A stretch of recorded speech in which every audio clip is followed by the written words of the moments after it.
I was born on one of the worst places to be born. El valor del pueblo de Cuba. No opportunities. I was destined to live under a dictatorship when I decided to break the chain and say, from now on, my family doesn't have to struggle. God will sell you anything at the price of labor. Whatever you do it right. You do 100 things, do 100 things right. Don't do 99 and excuse yourself. For all the aspiring entrepreneurs out there, one message to them.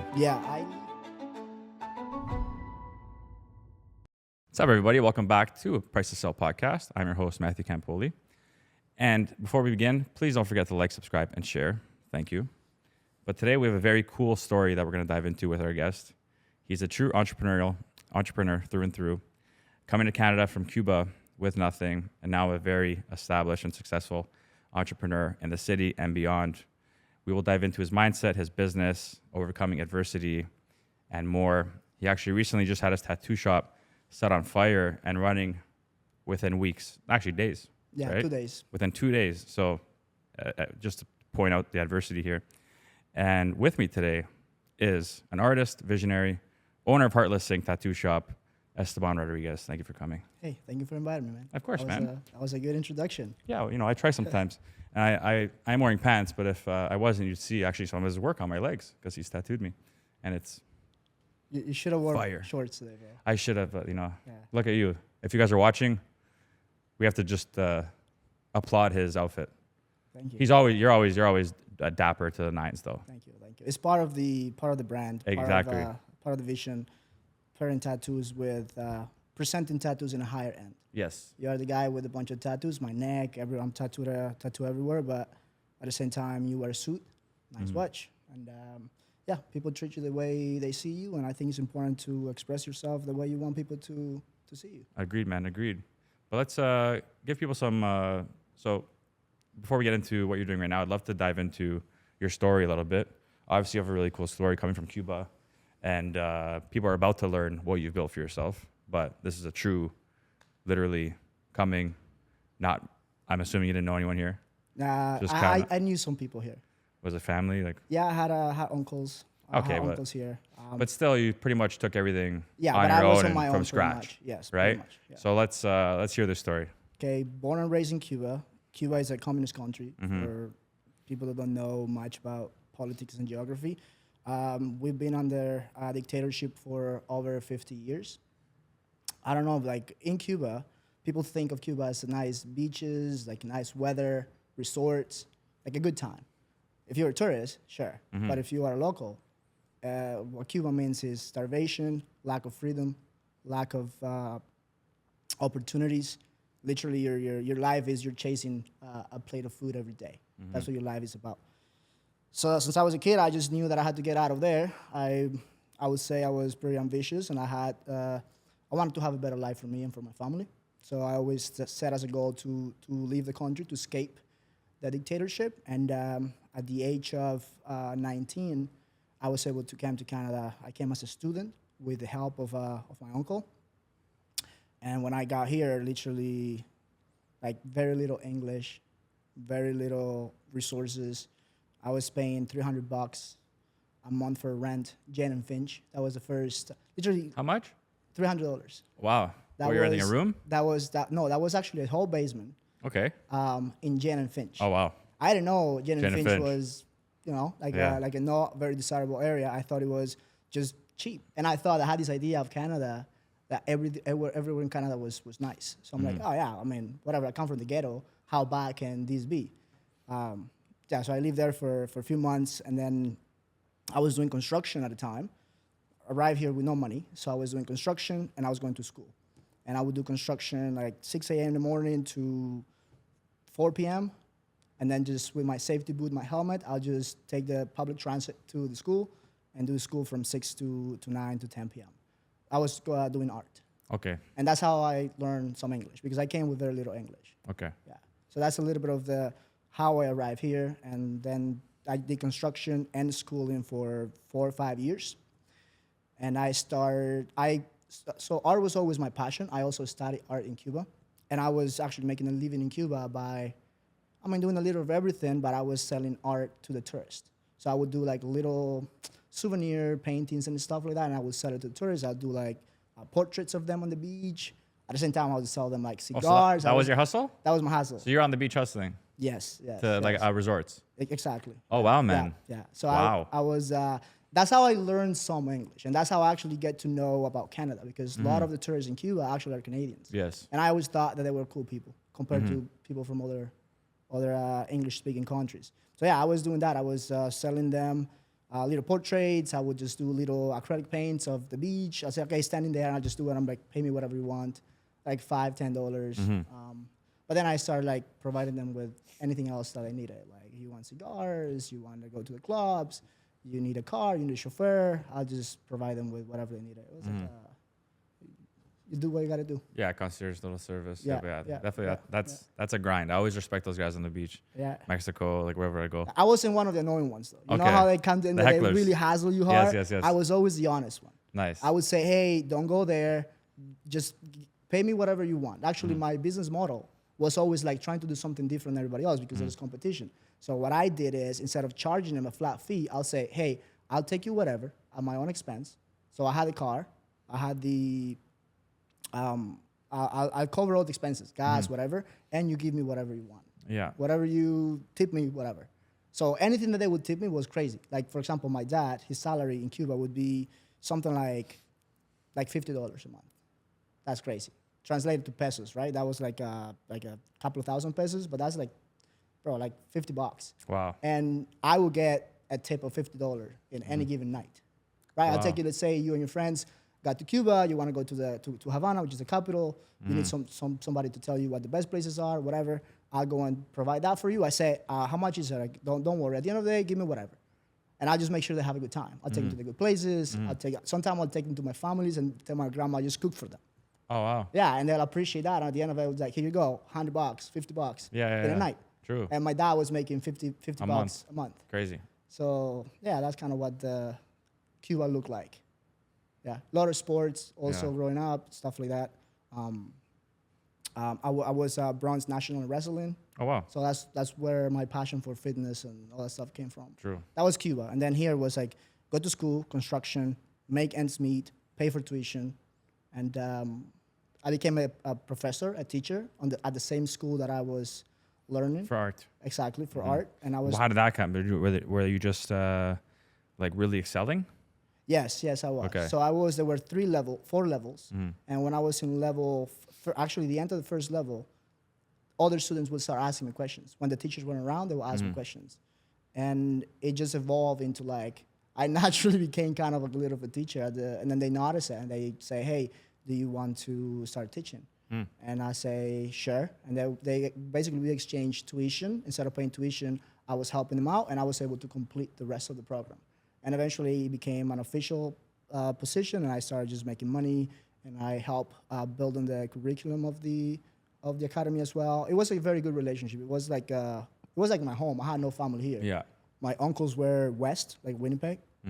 So I went to visit them and stuff like that, but I have nobody here. So that academy became like my family. And I actually evolved as an artist there for like 5 years and gathered all my skills and became like, I would say, really, really skilled. I think I was about 25 at the time where I finished my relationship with the academy. And I moved into tattooing and stuff like that. Amazing.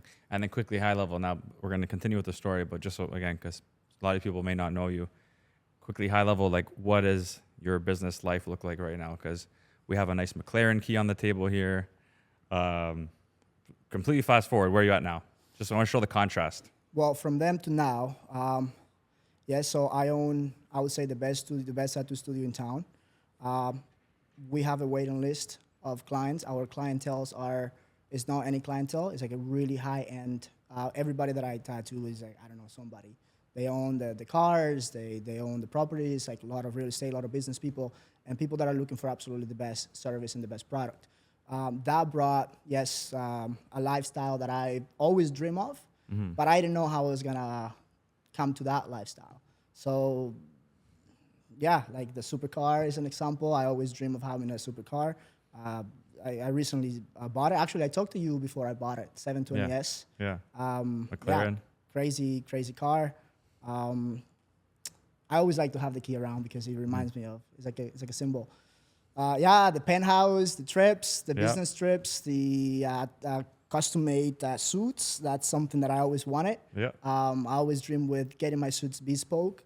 I had suits before, but I'll buy out of Iraq. Now all the suits I wear, they are made for me. They have my initials everywhere. Yeah. I don't know. It seems like a superficial thing, but it represents like all the achievements and the hard work I've put into it all those years, like 12 years now of being an immigrant and just having a vision and pursuing it and discipline.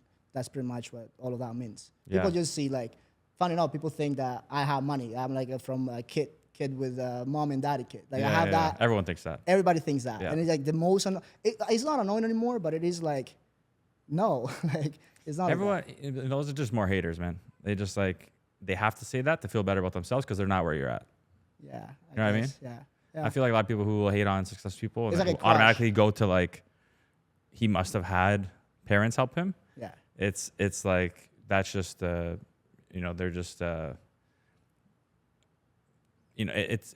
make them feel It's an better. excuse. It reinforces it's an excuse that because they know they're to okay. achieve that is very hard. Exactly. So if they want to get there, they have to put all the hard work. So it's better to say no. There's no way to get there without the help of your mom or your dad. Exactly. Because the other option is you have to go and do it yourself and prove yourself that you can do it.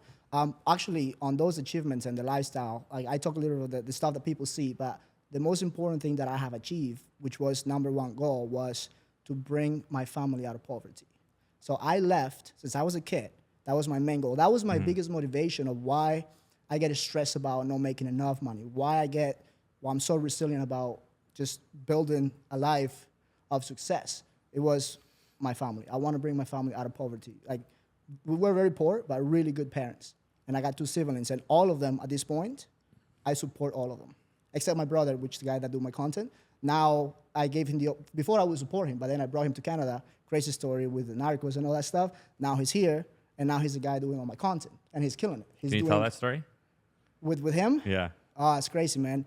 We bought him a passport for Nicaragua, got him on Nicaragua, and then from Nicaragua, I pay the cartels to smuggle him all through South America, up through North America. In Mexico, he was kidnapped, and they tried to store me for more money. That was crazy. Oh my I had gosh. to get some contacts to get him out of there, and eventually he crossed into the States, like movies on a trailer. Yeah. Like I crazy, man, crazy. Boats to all kind of like sketchy stuff. We didn't tell my family what was going on. It was just something that him and I knew. And then he made it to the States, and eventually I went and picked him up at the Rainbow Bridge in Niagara. So he basically did the whole journey from South America all the way to Niagara Falls. I picked him up, went straight to he applied for refugee here. It was granted because his story has like a lot of grounds to he went through like a lot, bro. Yeah. Imagine being kidnapped, and they are telling me if you don't, I arrange a price with them for the whole thing, but every country was a different contact, and he gets passed on to a different human trafficker. So the ones in Mexico were the worst. Yeah. Crazy. Mexico was like crazy. So I have arranged a price. I think it was like $5,000 the last little bit. And when he got to just basically one town from the USA and Mexico border, they're like, no, all of a sudden the price is higher. They wanted like 10 times the price. Wow. And I said like, sorry, I don't have money. You got to keep a very, very low profile. Right? I don't have money, this and that. And they keep pressing. And I'm like, nope. Because if you say yes, now they're going to say, well, it's not like 10 times. Now we're going to charge you like, they could have asked whatever. And it's the life of your brother, right? Your younger brother, so you're going to do anything for him. But anyways, we keep it cool. He was getting impatient. He was trying to fight people. And I'm like, just chill the fuck out, man. They have guns pointing. I would just be so stressed out just trying to make sure he wouldn't make a stupid move. Because life is cheap there, man. Yeah, it's true. Whatever. Crazy. Well, But now he's here. He's doing my content. I The see him at kid the is super gym. talented. You see him at the See him gym. at the gym. Getting all tattooed. It's a good story. That's awesome. That's awesome. My sister recently came too with my 2 nieces. Mm-hmm. Actually, they are staying with me right now. My mom and dad, they come back and forth. Everybody has opportunities. They all like, I'm actually opening a hair salon for my sister. Oh, So that's cool. a little, I have all the tools and the team, the marketing, all of that Resources. for my Yeah. business, so I can redirect some of that and get her settled. I Nice. don't believe in them being dependent. So far, they have been dependent, but now seeing the story of my brother, he been able to provide for himself and actually starting to help the family as well. I want to provide the same for my sister, but that's the biggest accomplishment. That's when I look at the car key and stuff, whatever, that's second. Beautiful. So what's so now going back a little bit, where was that moment where like, okay, we got the entrepreneurial spark that led you to be like, okay, I want to own my own business. I want to, start my path as an entrepreneur? I think it came very organically. It came from when I was teaching, I always found that there was a ceiling, right? Let's say you work for somebody. And I always treated that job, even when I was doing construction, I was doing general labor demolition, I always treated that as my own business, funny enough, because I always believed, and was taught by my parents that whatever you do, do it right. If you do 100 things, do 100 things right. Don't do 99 and excuse yourself. So that was the mindset. So I would just treat the business like my own, and that led me to provide some ideas. Hey, can we do this? They have some new ideas for a class or this or that? And although they believe in my ideas, a lot of the time, you got to go through that. You got to get the signature, the green light. And I just didn't sit well with me. I said, I want to do something. I want to have the bandwidth and the freedom to just create things, because I'm a very creative person I'm an artist, right? And that naturally forced me to, let's say, when I decided to go into tattooing, to open my own shop. Like the story of tattoo artists is you will apprentice, then you will go and work for the studio where you apprentice, and then eventually become a professional artist, and then stay there, whatever, and work for that studio, or do a partnership with the studio. I actually thought to do that at the beginning, to fast track a little bit my development as in the industry of tattooing, which I didn't know that much about it. And I realized, and I had a lot of friends in that industry, but I realized that the vision I had for tattooing was not being delivered. It didn't exist, a studio that could host my ideas. And it was just very clear at the time that I had to go solo and do my own thing. And everybody, obviously, oh, you're crazy. You are so, what they call arrogant. You think you can come into the industry and do this, whatever. And like, it literally took me like 3 years, and I'm pretty sure we are the best tattoo studio in Toronto. Yeah. Crazy. So now this is interesting. So you decided to just take that leap and become an owner right away. So yes. skip the whole I didn't know apprentice. business at the time. I know business, yeah. So now I'm 25 at this point. a lot of people, it doesn't matter our industry, we all suffer from that. Like, there's an opportunity to maybe own something, but people may think like they have to go through the motions. Maybe the next, maybe first 5 years, let me learn under someone and let me see how things are built. Okay, and then let me get a game plan, a business plan in motion. Then if I open something, I'm going to have people that I'm ready to hire, staff, all these things.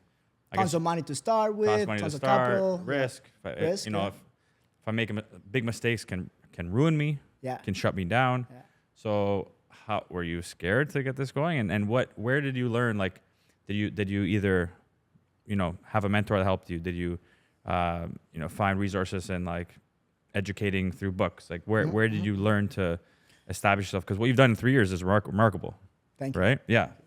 I think a little bit of everything. Yes, what you were just saying, you're describing all the risk factors. Mm-hmm.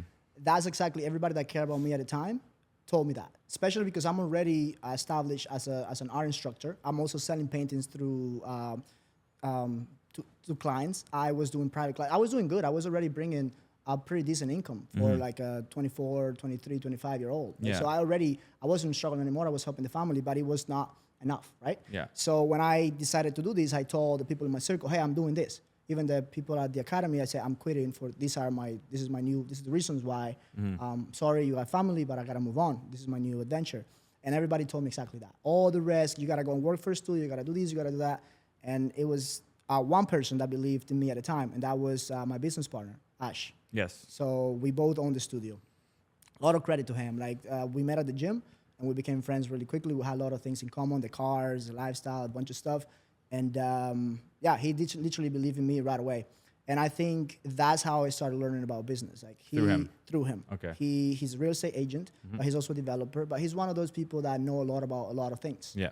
And I was already with my plan. I was already like a year and a half advanced into it. And it came to the moment that I needed a place. I needed to rent a studio. And we started talking, and then he's supposed to only just help me with that. But I said, you know what? I trust you. We share the same thing. Let's go together on it. It's gonna be good. It's gonna be enough money for everybody, and we're gonna build something of value that is gonna go beyond just tattoos. Because my plan was like really, really ambitious.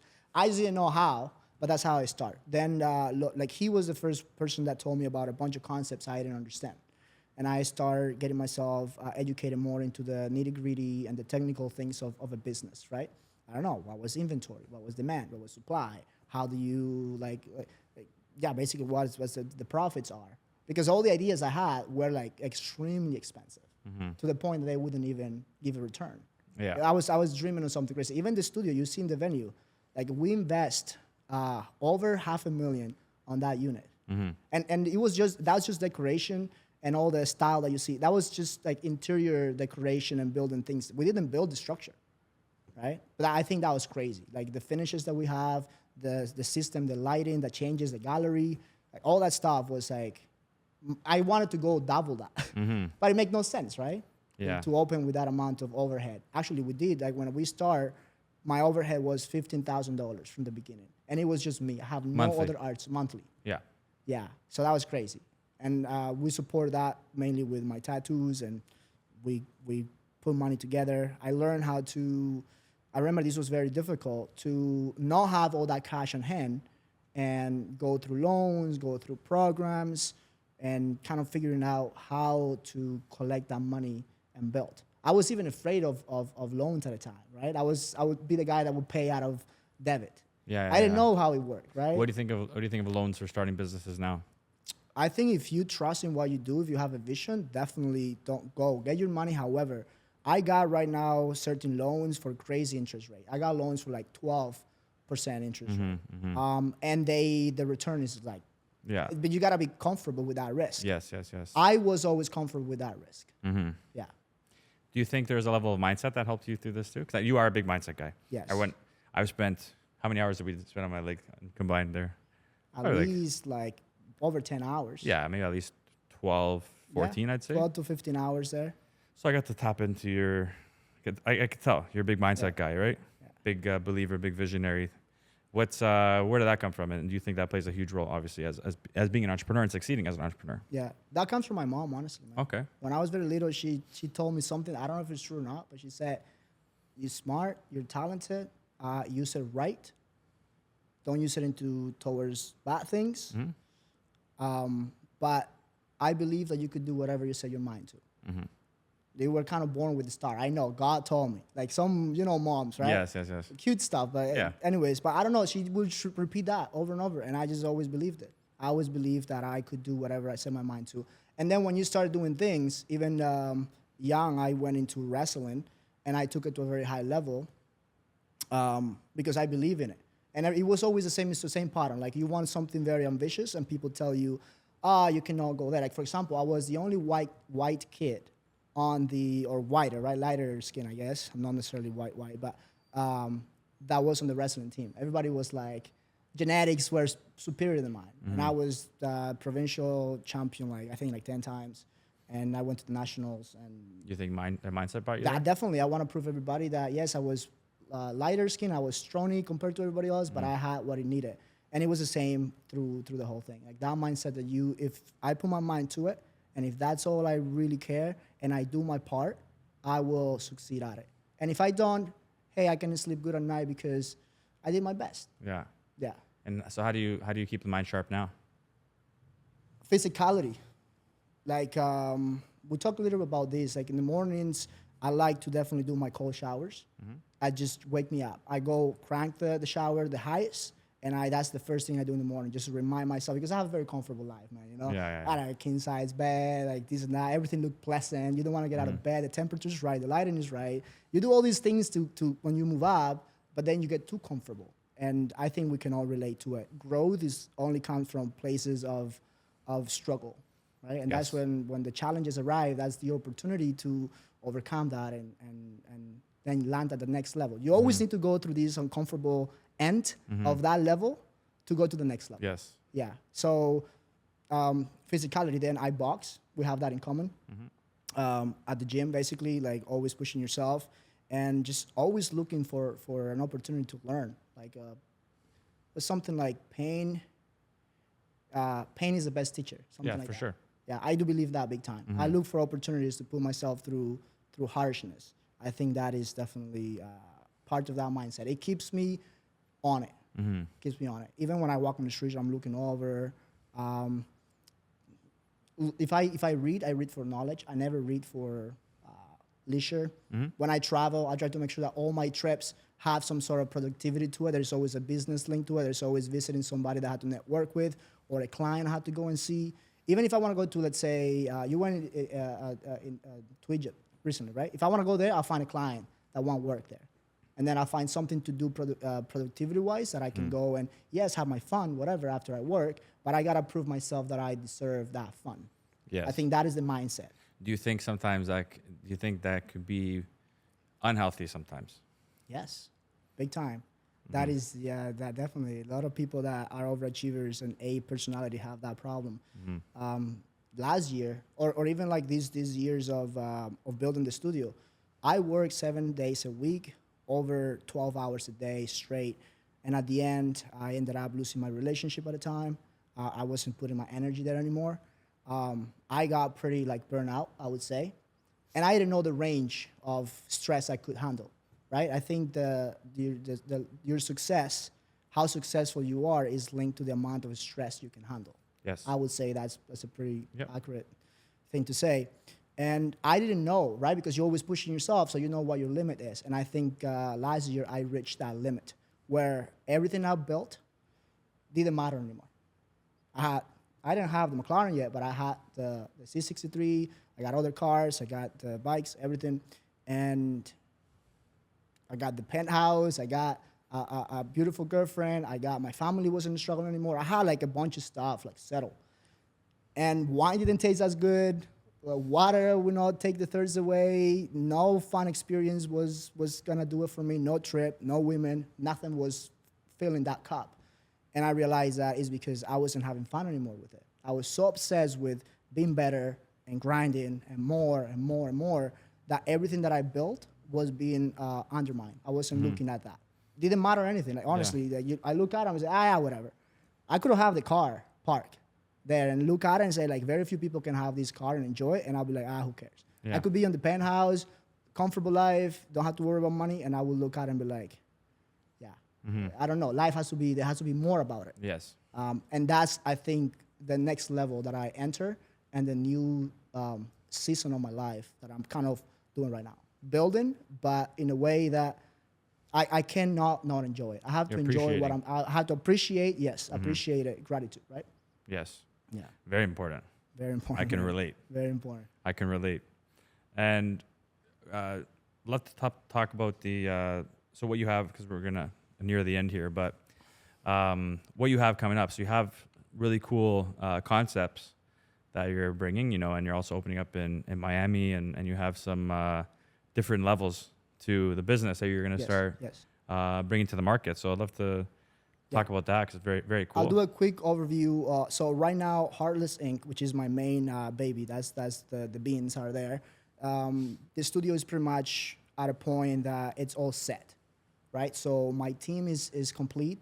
Best artists all around the world. I went and found the best artists everywhere that could match my level because I'm not tattooing as much, so I cannot supply the tattoos as much. I need people that can keep the brand and the level of art at the same level at least that I do. So that is a very important part, the supply. I got the best tattoo artists from all over the world. I went to each big city, like Colombia, also South America, the States, everywhere, and I picked handpicked the best artists for their style, brought them in, and I have a crazy team now. The facilities are crazy, are also well established. My systems are in place. The studio has managers. My business partner do his thing. I do my thing, which is more like the network and carrying the brand, being the image, like of face forward of the brand. And then, operations are good. We have a crazy reputation. Our clients love us. And I think it's time for the next step, which is Dr. Heartless. So Heartless Inc. is the studio. Dr. Heartless is the second, I guess, a natural evolution as the industry is changing. First was being the best studio, providing the best art, and elevating tattoos to the same standards of fine art. I believe we have achieved that, and we have a reputation for that. So that is complete in a way. Now the next step is taking that to the next level. And a lot of our clients and a lot of my efforts with marketing is to bring the high-end clients, like proper collectors that are looking for the best work, and that pricing is not a problem.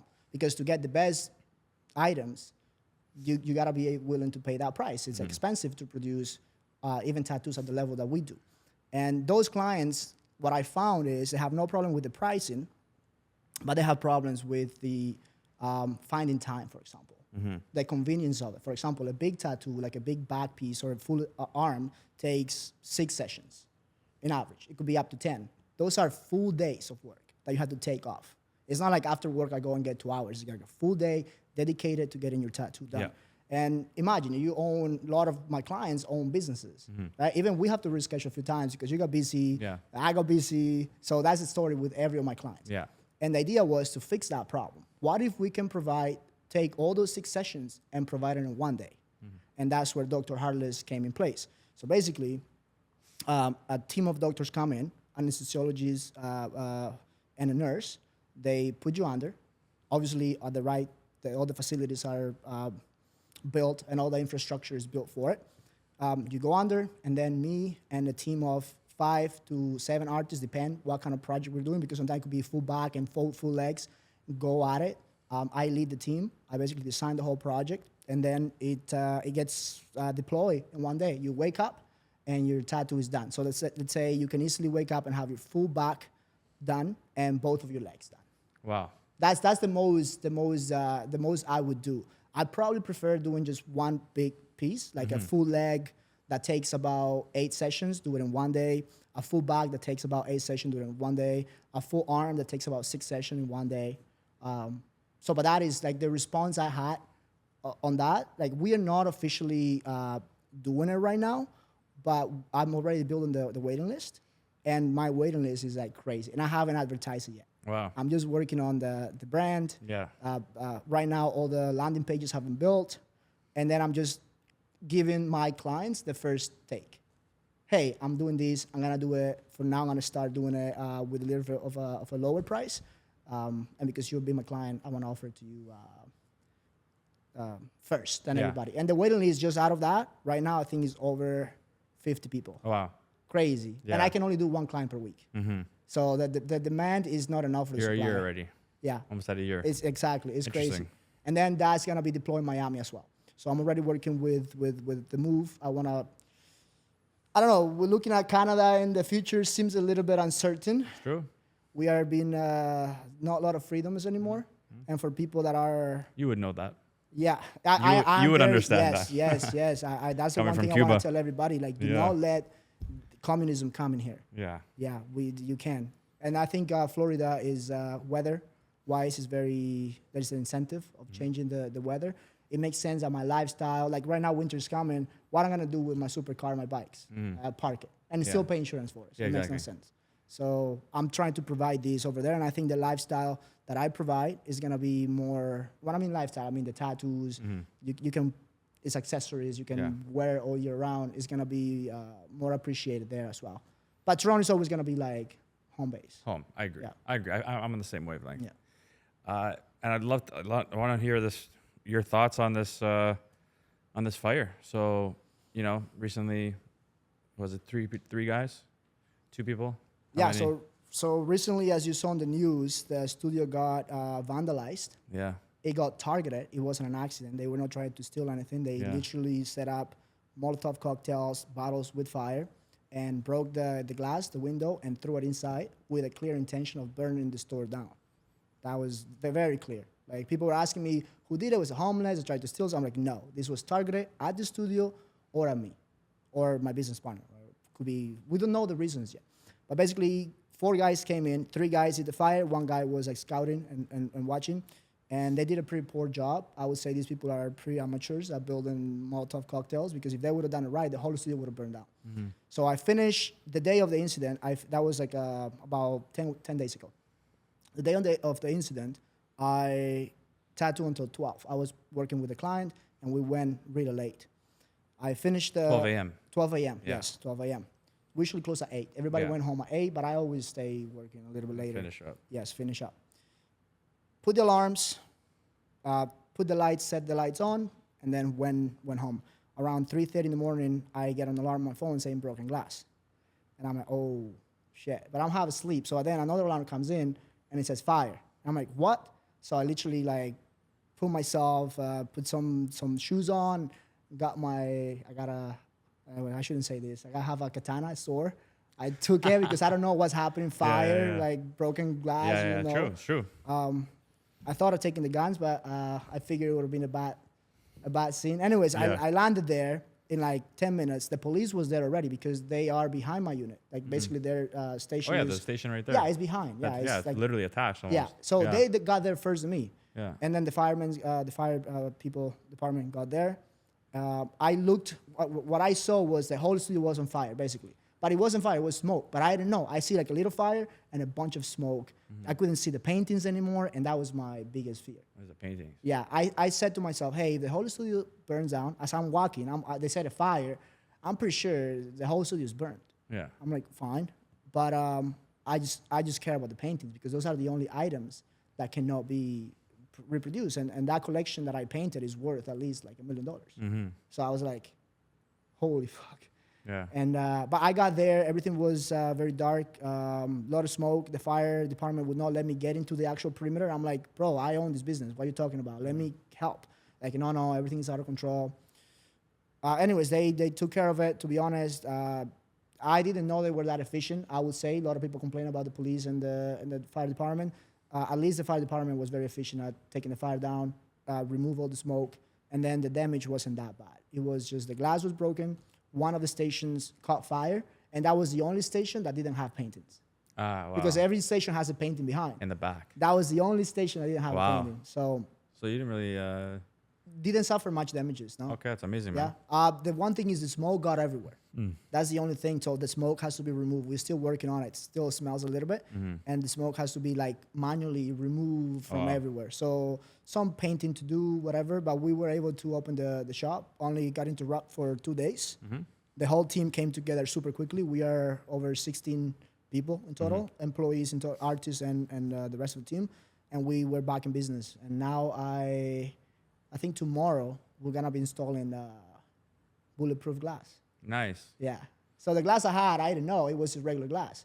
It came with the building. Yeah. I didn't know that they use cheap glass, whatever. Now I went to research. One of my friends has a glass company. So I said, how much more will it be to just put like Bulletproof glass. Yeah. And then that's what. So nobody can do it anymore. Amazing. Or if you're trying to do it, I'll catch you this time. Yeah, exactly. Yeah. And the police is doing his job. I have some ideas of who could have been. Yeah. Definitely competition. Okay. The industry, I got a lot of friends in the industry. The people that see you doing good and get inspired and ask you how and this and that. But I got people that cannot understand how I built this in such a short amount of time. Interesting. Right? They cannot understand that. The industry, there's very few business people really in the industry that have the mindset that I have. So it's going to be tough for these people to look at the success the studio is having, especially during the economy. The economy is depressed, right? Like every industry is doing not too good, and we are doing better. We can even we can supply all the demand that we have. And other studios are looking at it, and if they are struggling and already see me as competition and see me doing something super, I think, fast forward what they have been doing for 20, 30 years, I think it can rub people the wrong way. And I think these days it's very easy to hire some miners and say, hey, you go a couple $100 each or a pound of weed, go and set that store on fire. Yeah. I'm pretty sure that's what happened. But I got some leads. I got all my private investigators looking into it. Nice. The police also is working with us, and we already have some leads on justice is going to be served at the end. I'm happy no one was hurt and no serious damage because those paintings are so good, man. Thank you. Really good. Thank you. Yeah, no, that's the more important part. Nobody got hurt. Exactly. Honestly, that's the most important part. Exactly. But as we end off here, always love to have the guests leave, nugget of knowledge. For all the aspiring entrepreneurs out there, if you can drop maybe one message to them that maybe something you live by or something that's gotten you to where you're at, what would it be? Yeah, I live by, there's this quote by Leonardo da Vinci, the artist. Nice. And he said, God will sell you anything at the price of labor. God will sell you anything at the price of labor. Okay, explain So that. if you're willing to, everything has a price. If you're willing to put the work, assuming you have the vision, which is that the inspiration part, the spark, and if you believe on it, and if you just do the work, doesn't matter. You know it's gonna take years. It's not gonna be overnight. You do it. You put your part. I find hard to believe that you won't land where you want it, or at least very close. That's my story in every project I've done. So I live by that. I know if I'm willing to sacrifice, to the sacrifices for the life I want, I'm gonna get there. It sounds very generic, very open. No, but it's very that makes a lot profound. of sense. I just heard that for the first time. I think it was yesterday. Seriously? Funny, yes, it's funny because as you're saying, I'm like, I just heard this. Yeah. Someone was grouping a pair of quotes, and Da Vinci was one of them, and that was Da Vinci's. Forgot where I was. You know how I am. I'm like you, man. I'm always watching and trying to learn stuff. But funny that you just said that. Yeah, yeah. But Well, that's very that is very profound, and it makes a lot of sense yeah. because I'm a big believer in that. You will get what the gap between where you want to be, and what you want to achieve. Like truly, you can get there. It's just like all that work in between. And then just surrendering to like the unknowns of how it's gonna happen. Yeah, You know what I mean? yeah, that's but just the like part. consistent. Yeah, yeah. Agreed. Yeah, Agreed. powerful stuff for sure. I live by that, honestly. Yeah. I live by that. That way is the only way. I believe in anything that don't take power away from me. I don't believe in disadvantages. I could easily make all the excuses in the world. I was born, brother, on one of the worst places to be born at. No opportunities, no internet. I didn't have internet at all until I was like 18 or something. Oh, So wow. even if I wanted to buy a ticket, I couldn't. I remember, crazy. I didn't have technologies like, I couldn't print my passport, or a photocopy document to take to the embassy. That's a crazy story. If I tell you all the stuff, all the struggles to even just get a visa to come to Canada. But I couldn't make all the excuses in the world. My parents have no money. They didn't teach me how to be an entrepreneur. They didn't teach me a bunch of other stuff. They told me morals and good stuff. But yeah, I was destined to live under a dictatorship and just work my whole life just to eat badly and have some kids, whatever, make them struggle as well.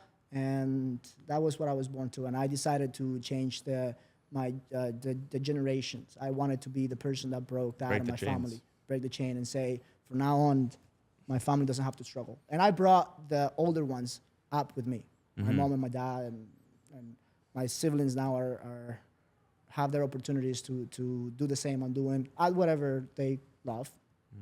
Yeah, for sure. Love it. So thank you for coming, man. Yeah, It's been great. Thank you, bro. Thank you. And we'll chat all the time. We always chat. But Yeah. for those that maybe want to reach out, learn a little bit more, book an appointment, where can they find you, contact you? Yeah. So the main place where I'm active is social media. Esteban Rodriguez.art. That's my Instagram. You're gonna see a lot of my tattoos in there, a lot of the paintings in there, and a lot of the new stuff that is happening. I'm on the stories all the time. I'm just showing what's going on that day. Then heartlessinc.ca. That's the studio. Heartlessinc.ca. And then my personal website, EstebanRodriguezArt.com. Those Beautiful. are the places where people want to book appointments. Currently, I am not taking new clients because I'm booked until the end of December. And then after that, I'll be working in Miami. But there is always a waiting list. However, there is another 8 super talented artists working at Heartless Inc., which I have handpicked to work there. They all specialize on different styles. I made a team like a soccer team, right? Where you can just you have the right position for each person. So they can always contact the studio. They can do it through heartlessinc.ca, or they can just simply call the studio. But if you Google Heartless Inc., or you jump on it from our socials, heartless.art, that's the Instagram. Basically there is a front desk and a manager, 12 hours a day, talking to the clients. And we respond to you within 24 hours. I put a lot of attention into not letting the competition do bad tattoos. I want everybody that want a good tattoo to be tattooed on my shop. Yeah. And I have the team to provide that. And part of that team is having personal that is taking care of the customer service. So you call the shop, and if we don't answer on that call, it's because the 2 lines that I have, 2 assistants answering calls. And if we're busy, they will call back. and then we'll guide the client through the whole process. Beautiful. Yeah. Beautiful. Well, there you have it, guys. Another amazing entrepreneurial story from nothing to everything. Just another proof that you can achieve whatever you want out there. Again, don't forget to like, subscribe. Hope you guys really enjoyed this one. We'll see you on the next one. Peace.